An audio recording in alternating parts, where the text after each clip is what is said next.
पैसा कमवायला सुरुवात कराल ना, एक काम करायचं,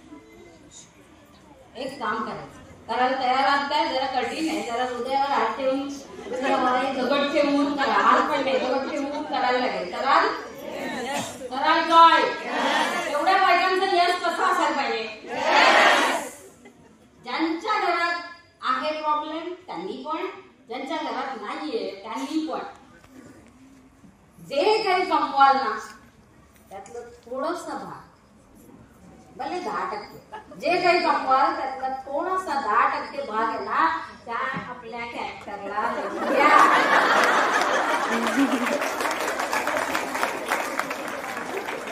आणि त्यांना काय सांगाल? घरातली भाजी तुम्ही आणण्यासाठी पैसे वापरू नका, ते मी बघेन, तुमचा मुलगा बघेल. हे पैसे तुम्हाला दिले तुमच्या खर्चासाठी, तुम्ही त्याचं काहीही करा.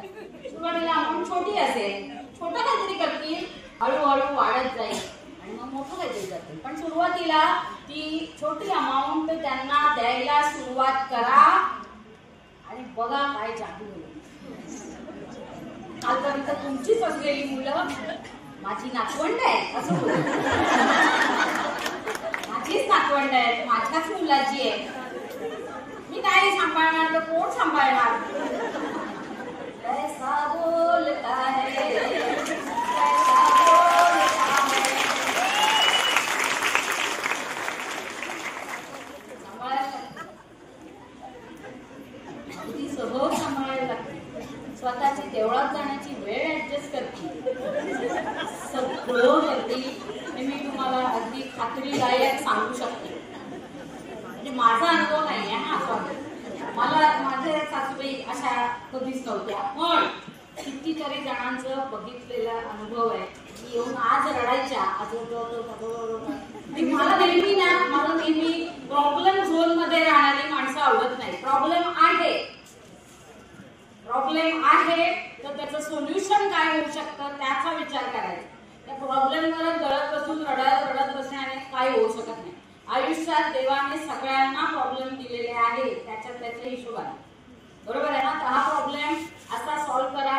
मैडम जिन्होंने आप एकदम इमीडिएटली हाथ खड़ा किया था ना, हेलो हेलो हेलो, हाँ इमीडिएटली हाथ नहीं बैठिए आप, ये सोल्यूशन है, पक्का गारंटेड सोल्यूशन है, उनको दिया करो. देखो ऊपर वाला भी बोलता है आप जो दोगे मैं वो आपको दूंगा. पैसा है, प्यार है, रिस्पेक्ट है, मान सम्मान है, आप लोगों को दो, मैं आपको दूंगा. तो आपको क्या करना है? समजलं सगळ्यांना? थोडेसे घेऊन द्यावं, घ्या. काय जे म्हणत असाल ते, सासूबाई आई काय जे काय म्हणत असाल ते, पण हे तुम्ही घ्या आणि ते पैसे डेफिनेटली वाढवत जा. वाढवले नाहीत ना तर त्यांच्या सबकॉन्शियस मध्ये हे होत जाईल, त्यांचं सबकॉन्शियस खूप मोठं काम करेल. म्हणून वाढवत जा, जसे जसे तुम्हाला येतील तसे तसे वाढवत जा आणि मग बघा घरी सपोर्ट आहे. पण आपल्या बायकांना एक भारी गाडीची सवय असते, एकदम वाईट. ती बाई का करू शकते? कारण तिला काय प्रॉब्लेम नाहीये आणि मी का नाही करू शकत कारण मला काय प्रॉब्लेम. मला कुणी सांगितलं की त्या बाईला प्रॉब्लेम नाहीये? हे कुणी सांगितलं? बरोबर आहे. त्या बाईने जो काही प्रॉब्लेम होता त्याच्यावर सोल्युशन काढलं आणि पुढे झालं. आपलं टार्गेट काय असलं पाहिजे? आपल्याला तिथपर्यंत पोहोचायचं आहे. मध्ये अशी भिंत उभी राहिली तर ती भिंतीकडे किती छान आहे, किती प्रॉब्लेम आहे असं बघत बसण्यापेक्षा त्या भिंतीला क्रॉस करून आपल्या टार्गेट पर्यंत पोहोचायला हवं. बरोबर आहे. लोक काही बोलतील, लोकांना काय आहे, लोकांना दुसरे धंदे काय आहे. आणि तुम्हाला सांगू अगदी अतिशय वाईट आहे, पण ही भारतीय सोसायटी आहे, इंडियन सोसायटी, की बाई पुढे जाते म्हटल्यावर कसं तिला आपल्याला मागे खेचता येईल ना. काय करून घरी येऊन चुगली करून, काहीतरी बोलून, काहीतरी विचित्र करून सगळे प्रकार थांबले की फायनली तिच्या कॅरेक्टरवर येणार आणि तिथे जरा बायका मागे येतात. बरोबर आहे तुम्ही?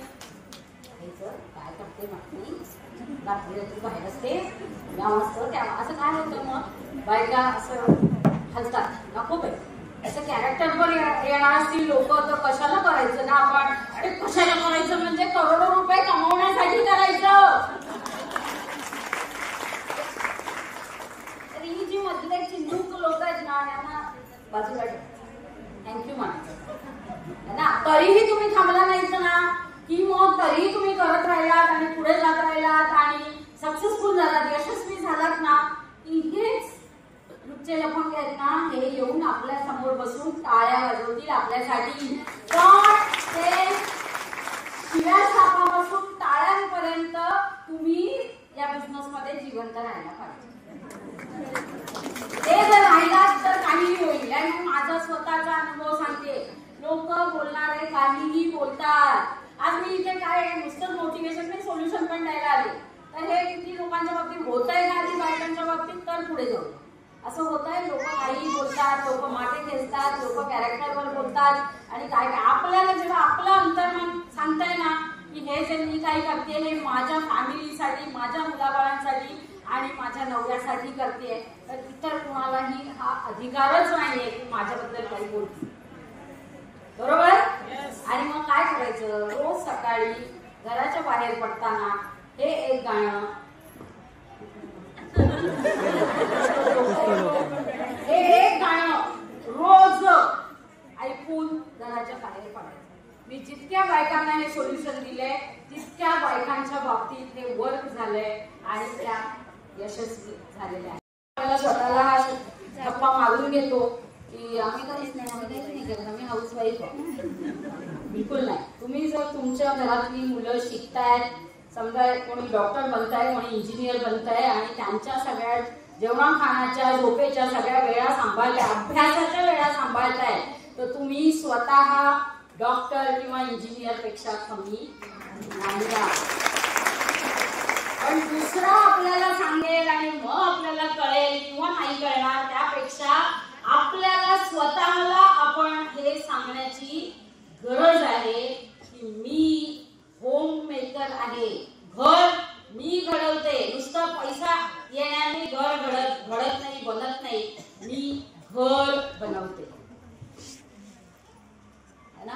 आज तुमच्या समोर दोघी जणी, thank you very much Yamuna ma'am, आपने इतना कीमती समय देके आप यहाँ पे आए. आपके लिए स्पेशल हिंदी बोल रही हूँ.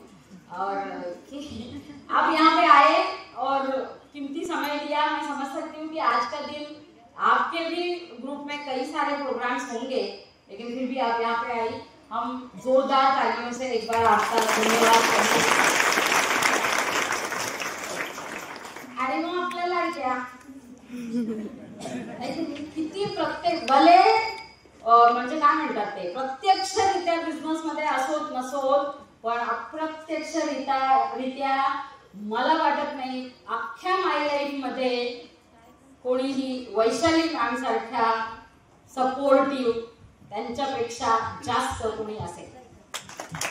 सगळ्या बायकांना धरून ठेवण्याचं काम म्हणजे ऍक्च्युअल धरून ठेवे, पण सगळ्या बायकांना त्यांचं ते नियोजन प्रत्येक बाईसाठी म्हणजे सगळे ITC GTC अमके सगळे आहेत ग्रुप मध्ये, पण त्यांच्या घरी कसं पोचायचं ते त्यांना जबरदस्त माहिती आहे. की त्यांनी 1 वर्षापूर्वी लग्नाचं जेव्हा भावेश आणि प्रांजलीच्या लग्नाचं सगळं अरेंजमेंट केली होती, आयोजन केलं होतं, एकही ग्रुप मधल्या ITC आणि अबाऊ लेडीला त्या विसरल्या नाहीत. आठवण ठेवून ठेवून ठेवून त्यांच्यापर्यंत लग्नाचं गिफ्ट लग्नाच्या आधी 8 दिवस पोहोचलेलं होतं. एवढं प्रचंड नियोजन, एवढं प्रचंड काम. Hats off to you Vaishali ma'am. मला नेहमी कौतुक वाटतं, मी नेहमीच सांगते की वैशाली मॅम असा कधी प्लॅन दाखवला नसेल किंवा काही गरज पण नाही, पण किशोर अहिरे सर जो ग्रुप बनवत गेले पुढे, त्याला मागून म्हणजे ते पुढचा डब्बा असतील ट्रेनचा त्या मागे खंबीर होत्या आहेत म्हणून मधले डबे असे लोंबकळत गेले नाही. आज महिला दिन मला तर असं वाटतं महिला दिन कसला, महिलांचे तर 365 दिवस आहे. आमच्यावर उपकार करताय. 365 आमचे आहेत.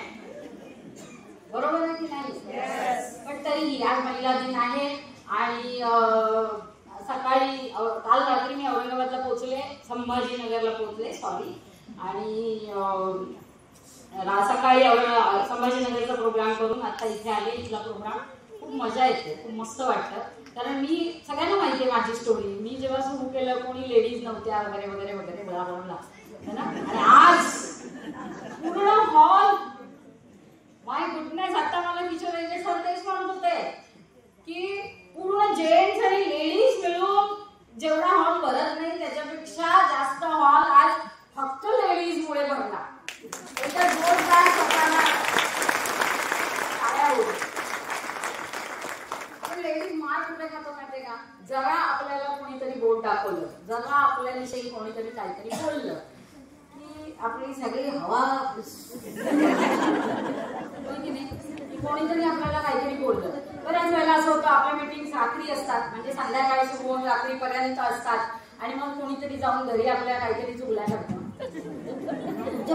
तुमच्या सुनेला तिकडे बघितलं, सगळे जेंट्स होते आणि त्याच होत्या, एवढ्या रात्री कोणी बिझनेस असतो काय, एवढं असं कोणी करतं काय, आम्ही केलेलं इतका बिझनेस, अरे डॅश डॅश डॅश, तू हा बिझनेस केला असताच तर तुला कळलं असतं ना काय असतं ते. आणि मग घरी आपले असतात,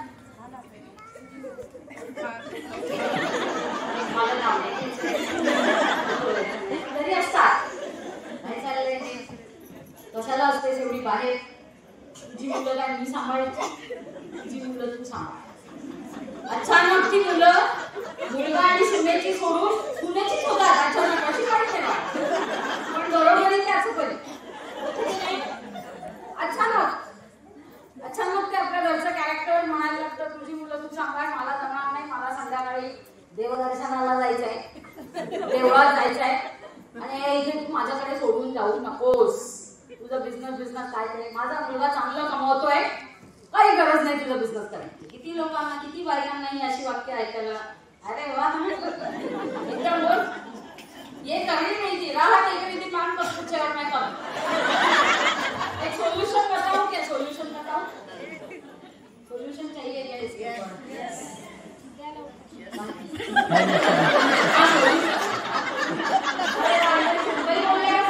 बसव की नाही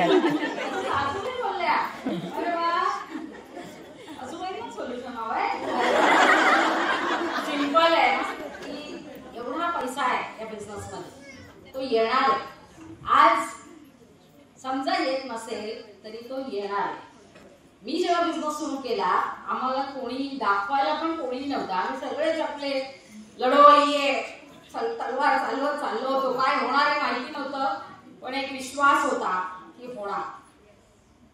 तिथल्या केरळातल्या लीडर्स स्टेटमेंट घेऊन आम्ही लोकांना दाखवायचो, हा पैसा त्यांना येतोय आणि आम्हाला येणार, बरोबर की नाही. आम्हाला काय माहित नव्हतं काय होणार आहे काय नाही होणार आहे. आज तुम्हाला आम्ही सांगणार माणसं आहोत की एवढा पैसा येतो.